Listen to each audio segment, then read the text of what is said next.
हमारा focus diamonds पर है और इस पर बात करने के लिए किरण जेम्स के ग्लोबल डायरेक्टर दिनेश लखानी हमारे साथ हैं। दिनेश जी नमस्कार, शुक्रिया आपके समय के लिए।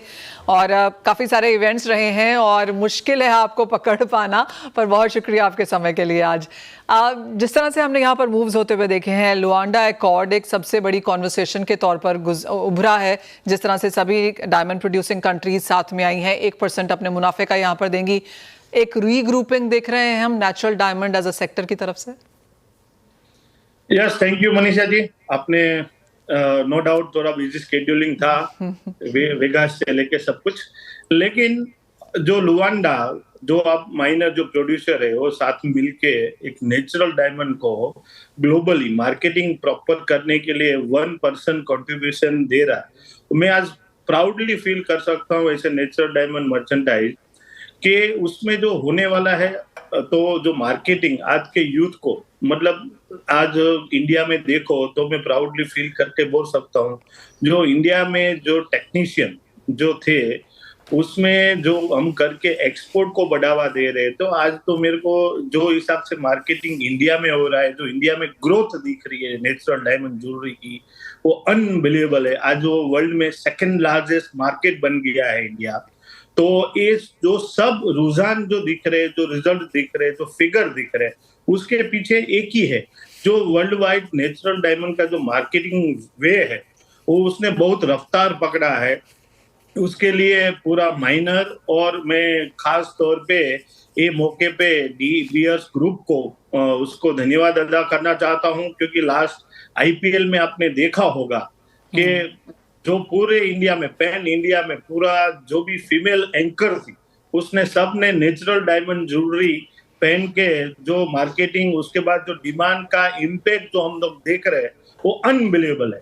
तो उसके लिए जो माइनर्स ने जो इनिशिएटिव लिए है, वो फ्यूचर में इंडस्ट्री और अभी जो परफॉर्म कर रही है, अगर आप पिछले टाइम से 2-3 महीने से जो कंपेयर करो, तो अभी डायमंड, नेचुरल डायमंड ज्वेलरी की डिमांड काफी इंडिया में और ग्लोबली बढ़ रही। जी, नंबर्स की अगर यहाँ पर बात करें दिनेश जी, तो कैसे देखते हैं वो आप? क्योंकि अगर ग्लोबल हम यहाँ पर बात करें तो इंडियन डिमांड काफ़ी स्ट्रांग है। जैसे आपने कहा, यूएस जो कि एक मेजर मार्केट है, कुछ बेटर होती हुई नजर आई है। इवन चाइना में डिमांड कुछ रीइग्नाइट यहाँ पर हुई है। तो 2023 और 24 में जिस तरह का स्लो डाउन हमने देखा था, प्राइसेस में गिरावट थी, डिमांड थोड़ी सी वीक थी, आप कहेंगे 2025 में वो काफ़ी हद तक चेंज हो रहा है? चाइना में नो डाउट, देखो 2 साल से चाइना इतना अच्छा परफॉर्मेंस नहीं कर रहा था, लेकिन अभी गवर्नमेंट में, जो चाइनीज गवर्नमेंट ने लास्ट 6-8 महीने से जो इनिशिएटिव लिया है, जो कंज्यूमर को जो सपोर्ट मिल रहा है उधर, तो काफी उसमें मनी इंजेक्ट हो रहा है, कंज्यूमर को पे स्केल अच्छा मिल रहा है। वो हिसाब से पहले की कंपेयर में डिमांड चाइना की भी 3-4 महीना से देखे तो बढ़ी रही है, और भी उधर बढ़ेगी, क्योंकि लग्जरी जो सेगमेंट है, सुपर लग्जरी सेगमेंट जो ब्रांड परफॉर्म कर रही है, उसका ब्रांड का सब रिजल्ट चाइना की जो सेल्स है उसमें बेटर परफॉर्म कर रहा है, तो ऑटोमेटिकली वो इम्पैक्ट डायमंड ज्वेलरी पे ही आने वाला है। डायमंड ज्वेलरी पे इम्पैक्ट आएगा तो उसका इम्पैक्ट लूज डायमंड पे ही आने वाला है, तो बेटर है, चाइना भी बेटर दिख रहा है अभी। दिनेश जी, इंडिया की जहाँ तक बात है, ऐसा माना जाता है कि यहाँ पर 11% जैसी पेनिट्रेशन है डायमंड को लेकर। ऑफ कोर्स एक बढ़ती पॉपुलेशन है, वेल्थ क्रिएशन काफ़ी अच्छी हुई है, स्पेंडिंग मनी यहाँ पर लोगों के पास है, और जिस तरह की कोशिश अब यहाँ पर डायमंड इंडस्ट्री कर रही है, आप कहेंगे नेचुरल डायमंड ग्रोथ यहाँ पर और देखने को मिलेगी? और अगर यहाँ से आने वाले 1 या 2 या 3 सालों का नज़रिया देखा जाए तो किस तरह की डिमांड ग्रोथ आप देखते हैं?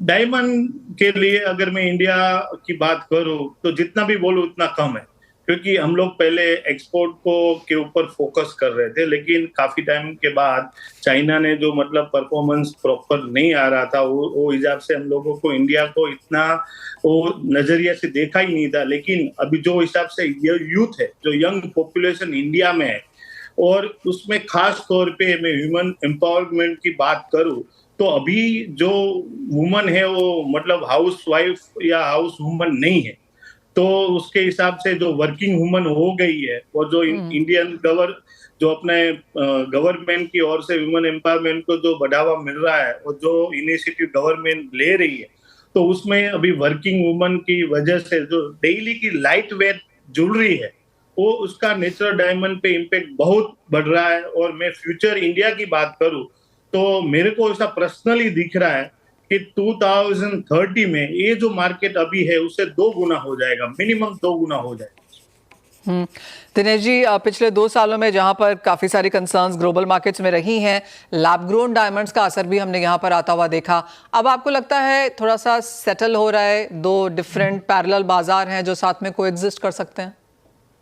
अभी मनीषा, इसमें एकदम मार्केट है ना, अभी पहले जब भी लैब ग्रोन डायमंड इंट्रोड्यूस हुआ था तो कंज्यूमर के माइंड में कंफ्यूजिंग था। दोनों प्रोडक्ट अच्छा है, लेकिन एक बात मैं करूं इंडिया के लिए, ये तो दोनों इंडिया में अभी आज भी दोनों डायमंड अच्छे परफॉर्म कर रहे हैं, लेकिन उसका दोनों का सेगमेंट बहुत अलग है।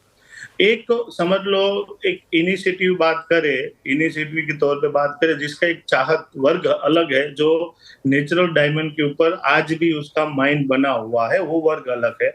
और जो एक डेली वेयर और लाइट वेट और अफोर्डेबल ज्वेलरी, वो एक सेगमेंट, मतलब फैशन, इमिटेशन, कॉस्ट्यूम, एसेसरीज, ये जो सेगमेंट है पूरा वो सेगमेंट शिफ्ट हो गया है लैब ग्रोन पे।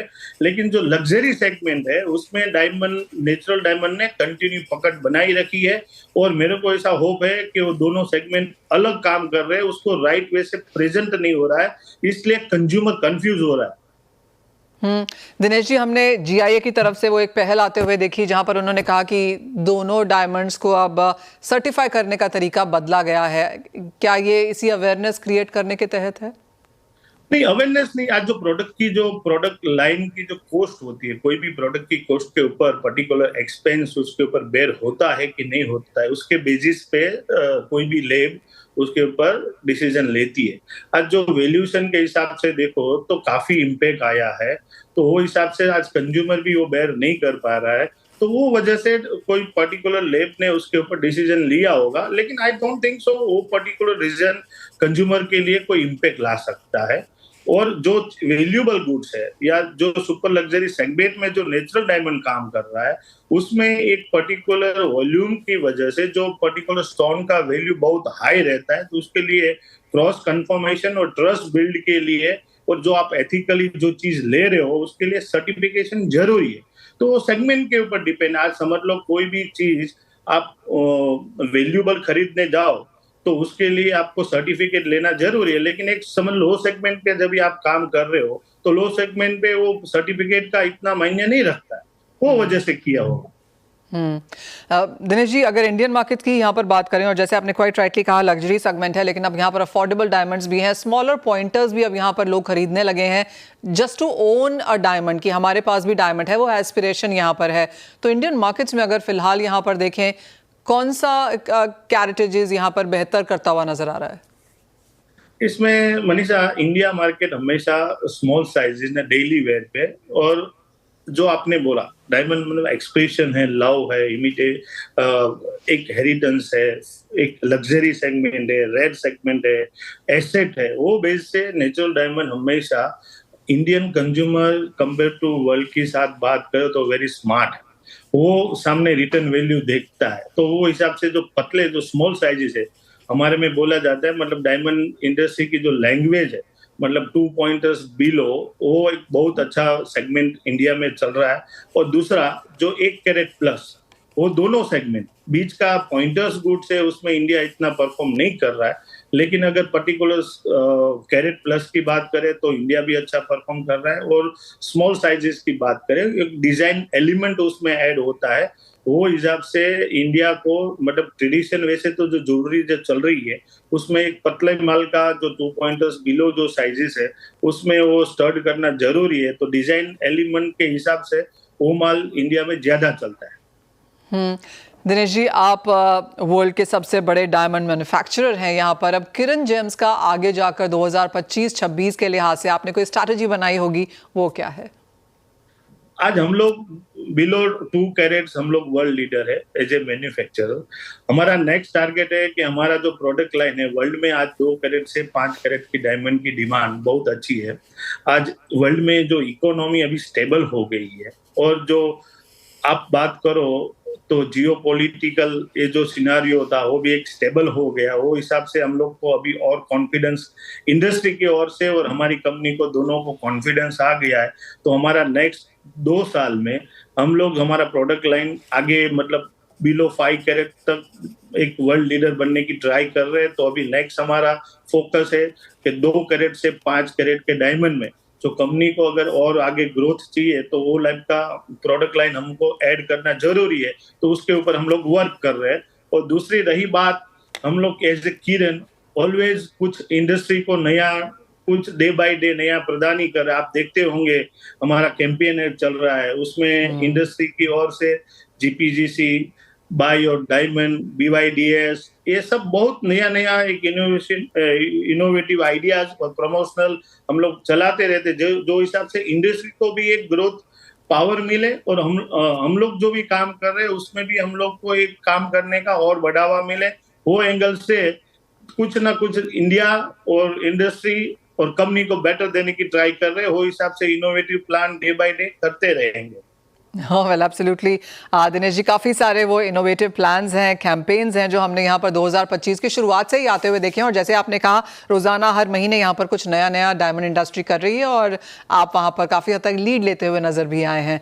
दिनेश जी, एज ऑलवेज बहुत शुक्रिया हमारे लिए आज समय निकालने के लिए। तो काफ़ी सारे टेक